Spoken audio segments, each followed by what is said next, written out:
এই তুমি কি আসবা নাকি আসবা না বলো তো? হ্যাঁ, আর আসবি না যখন আমাকে রোদের মধ্যে দাঁড় করে রাখলি কিসের জন্য? You don't love me at all. ঠিক আছে, আমি তো সব বুঝতে পারতেছি। 30 মিনিটের জায়গায় 40 মিনিট হয়ে গেছে, আর এখনো আপনার আসার কোনো খবর নাই, তাই না? You bloody liar. আমার সাথে এরকম ভাওতাবাজি বন্ধ করো তুমি, ঠিক আছে? আর ভাতাবাজি করবো না। এসে উদ্ধার করছে আমাকে। কি হচ্ছে, হাঁপাইতেছস কেন? ভাই হাঁপাবো না, তুমি যেভাবে সময় পাইতে দিছো আমারে, আমি যে এমনি আসছি এটাই তো অনেক।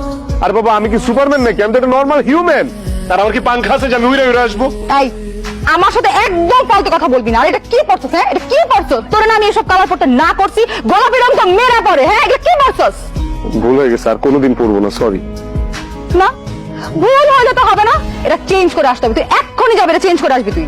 এই মুহূর্তে আমি কিভাবে গেঞ্জি চেঞ্জ করবো? আর গেঞ্জি চেঞ্জ করলে আমি নতুন গেঞ্জি কই পাবো? চুপ, একদম উল্টাপাল্টা বুঝাবি না তুই আমাকে। তুই কাপড় কোথা থেকে চেঞ্জ করবি এটা আমি কি করে জানবো? হ্যাঁ, তুই জানো আজকে আমাদের